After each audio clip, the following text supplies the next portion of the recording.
کی طرف رجوع کرتے ہیں۔ لہذا اللہ کا اگر بندہ بہترین بننا چاہے دو کام، ایک صبر اور اللہ سے رجوع کیجئے، اللہ کا بہترین بندہ بن۔ اس مسئلے میں چند مسئلے علماء کرام لکھے۔ چند مسئلے یہ ہیں کہ یہاں پر اللہ نے ایک ہیلہ بتلایا۔ کیا بتلایا؟ ہیلہ۔ ہیلہ اس کو کہتے ہیں کہ اس کی جگہ پر ایک تعبیر کی شکل پیدا کر لینا۔ حالانکہ نہ حضرت ایوب علیہ السلام اس جھاڑو یاد کیے تھے، یہ ایک اللہ نے ایک راستہ نکال دیا۔ لہذا آج اگر علماء کبھی امت کے کسی مسائل میں اسی طرح اجتہاد کرتے ہیں اور ایک ہیلے کے ساتھ اس مسئلے کو نکال دیتے ہیں تو یہ بھی کیا ہے؟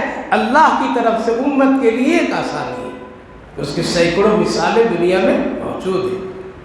لیکن ہاں اگر ناجائز کام کرنے کے لیے کوئی حلال کو ہیلے کے ساتھ حلال کرنا، حرام کو حلال کرنا چاہے تو یہاں گنجائش نہیں ہے۔ جیسے سود اور لون اور بہت ساری ایسی چیزیں، اس کی ایک مثال لیز پر گھر دینا، ٹھیک ہے، دیتے ہیں 20 لاکھ دے دو اور 2000 کرایہ دے دو، جائز ہو جائے گا۔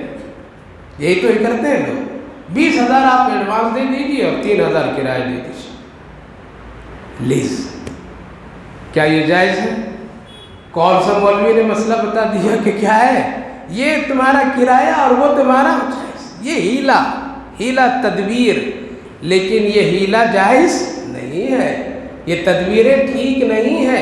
یہاں پر میں جو مسئلہ ہے وہ مسئلے کی نوعیت دوسری ہے۔ اسی طرح سے بعض مدارس میں علماء بھی اسی طرح کرتے ہیں، زکوٰۃ وصول کر کے لاتے ہیں اور لانے کے بعد غریب بچوں کو دے دیتے ہیں اور بچوں سے کہتے ہیں کہ یہ لے لو تم۔ اس لیے اس زکوٰۃ پیسے سے علماء مدرسین کو تنخواہ نہیں دے سکتے، ان کو کھانا نہیں کھلا سکتے ہیں، لہٰذا کرتے کیا ہے کہ اس زکوٰۃ کی رقم یہ بچوں کو دے دیتے ہیں، یہ لو لاکھ روپئے، 50,000 روپئے، یہ تمہارا ہو گیا، تم اس کا مالک ہو گیا۔ اب اگر تم سال بھر یہاں پڑھو گے تو سال بھر کا خرچہ تو ہم کو دے دو۔ اب وہی بچہ لیا ایک ہاتھ سے اور ایک ہاتھ سے کیا کیا؟ دے دیا محتمم صاحب کو۔ محتمم صاحب سمجھ گئے کہ ہمارے لیے ہیلہ یہ حلال ہو گیا، اب مزے سے کھا رہے ہیں سب لوگ۔ لیکن یہ ہیلہ بھی علماء نے اس کو پسند نہیں کیا ہے، بعض اکابر علماء اس کو بھی ناکار دیے اور اس کو پسند نہیں کیے۔ ایک دل کی تسلی ہے لیکن تقوی کے خلاف ہے۔ اس لیے میرے بھائیو بزرگوں، ہمیشہ مسائل علماء سے پوچھ کر کے کسی الجھے ہوئے مسئلے کا حل کرنا چاہیے۔ خلاصہ یہ ہے ان تمام آیت کے کہ اللہ کا اگر بہترین بندہ بننا چاہتے ہیں تو اللہ سے عاجزی، انکساری، تواضع کے ساتھ ہمیشہ رجوع ہوتے رہیے۔ دوسری بات، اللہ ہی سے مانگیے، کسی اور سے نہ مانگیے۔ تیسری بات، اگر گھر خاندان میں کوئی بیمار ہو جائے تو اس سے نفرت نہ کیجیے بلکہ محبت کیجیے، ہو سکتا ہے اس کی برکت سے اللہ تیری بیماریاں بھی ختم کر دے۔